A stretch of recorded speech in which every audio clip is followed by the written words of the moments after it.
Imagine being born, not in a hospital, not in a house, not even in a village. You open your eyes and the world around you is nothing but wilderness.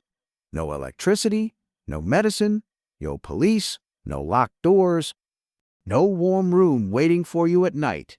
Just forests, rivers, mountains, and things with sharp teeth. Lots of things with sharp teeth. During the day, the world is trying to starve you, and at night, the world is trying to eat you. And somehow, you're supposed to survive. But there's one problem. You can't walk, you can't run, you can't defend yourself, you can't even feed yourself. And for years, you remain completely helpless.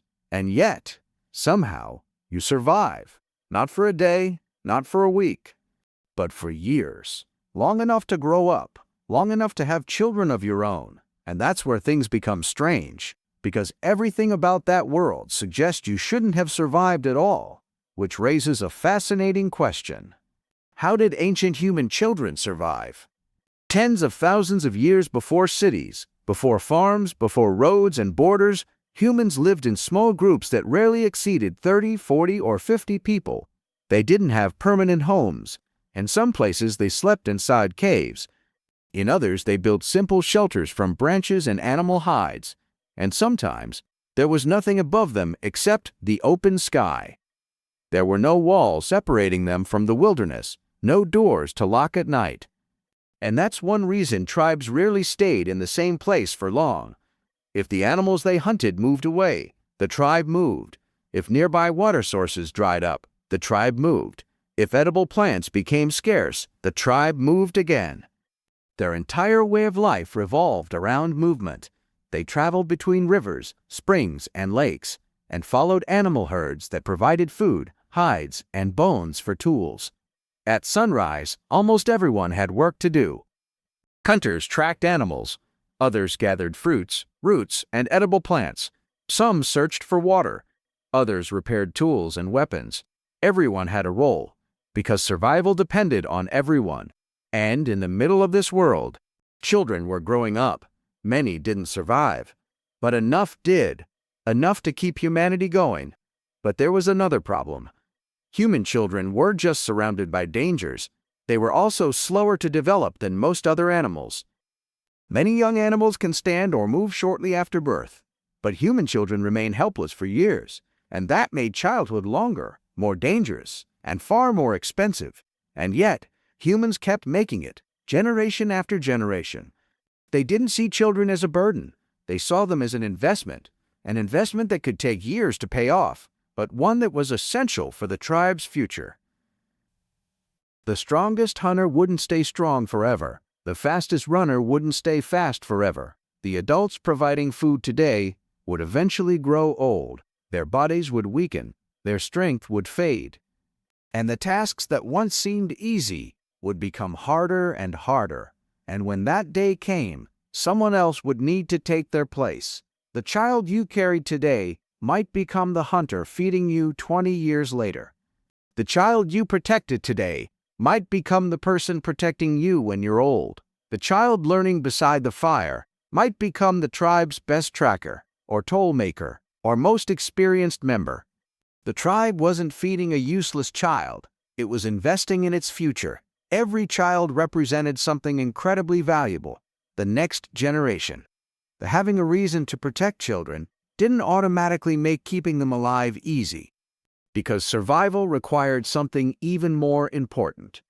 Ancient human survival wasn't built on strength alone. It wasn't built on speed, and it wasn't built on something else entirely: cooperation. A hunter rarely hunted alone. Tracking prey required teamwork. And facing a dangerous animal could put everyone at risk at once. Food was shared, knowledge was shared, protection was shared. If someone found water, everyone drank. If someone spotted danger, everyone ran. If a hunt failed, everyone went hungry. The tribes survived together, or struggled together. And the more scientists studied ancient human societies, the more they noticed something unusual. Children weren't raised by their parents alone. In many hunter-gatherer societies, a child could spend the whole day surrounded by different adults. One person carried them, another watched them, another fed them, Another taught them, another protected them. It was almost as if the entire tribe had decided every child belongs to all of us. And for the first time, the mystery starts to make sense. Maybe children survived because they were never really alone. Maybe they survived because an entire community decided to keep them alive. When a mother was out gathering food, someone else watched the child. When the hunters were away, others stayed behind in camp.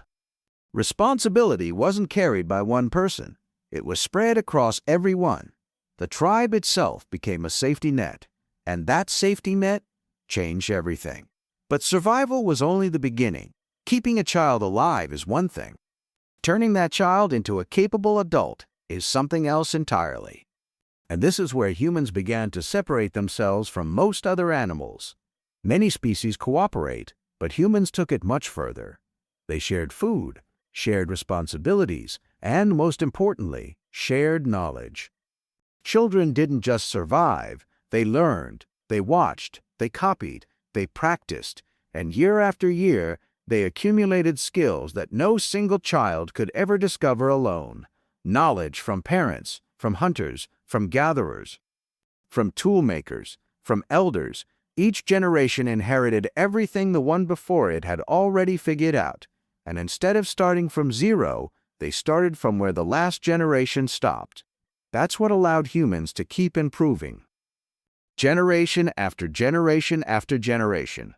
But knowledge doesn't pass itself on. Someone has to remember it. Someone has to teach it. But among everyone in the tribe, hunters, parents, gatherers, there was one group that may have quietly saved more children's lives than all of them combined: the elders, and especially the grandmothers. Not because they were the strongest, not because they were the fastest, but because they had seen more than anyone else. They knew where water could be found when everything dried up. They knew which plants were safe to eat and which ones could kill you. They knew which routes were dangerous and which mistakes had already cost lives before. While younger adults were out hunting and gathering, the older ones became something else entirely: living libraries, decades of experience stored inside a single mind. And when that knowledge was shared, children didn't have to learn everything the hard way. They inherited generations of lessons, lessons that took lifetimes to learn. Sometimes that knowledge was the only thing standing between life and death. And when you put all the pieces together, the children, the parents, the hunters, the elders, a shared food, the shared knowledge, the cooperation, a strange idea starts to emerge. Most people assume human civilization developed despite the weakness of human children. But what if the opposite is true? What if human civilization developed because of it? A helpless child needs protection. Protection requires cooperation. Cooperation requires trust. Trust creates communities. Communities creates culture. Culture creates civilization. And it may all trace back to one simple problem: human children couldn't survive alone. That helplessness created a problem so difficult that humans had no choice but to solve it together. They had to cooperate. They had to share. They had to plan ahead. They had to think beyond themselves. In a strange way, the weakness of human children may have built the very foundations of human society: the family, the tribe, the community, the culture, all of it, because human children could not survive alone. So humans learned not to live alone. When people imagine ancient human survival, they usually think about hunters, spears, predators, harsh environments. But humanity's future wasn't carried by the strongest warriors. It was carried by children. Children born into one of the harshest worlds humans have ever faced. Children whose chances of survival should have been almost zero. And yet, enough of them made it. Not because they were strong, not because they were fast, but because they were part of something larger than themselves: the tribe, a network of people held together by protection, cooperation, and shared survival.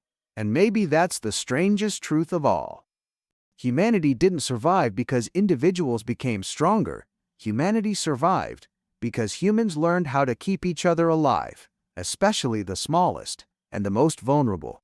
And every single person alive today exists because enough of those children, made it through.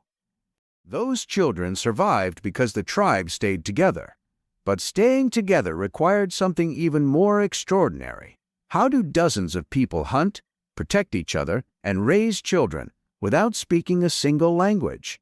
That's the next chapter of our story.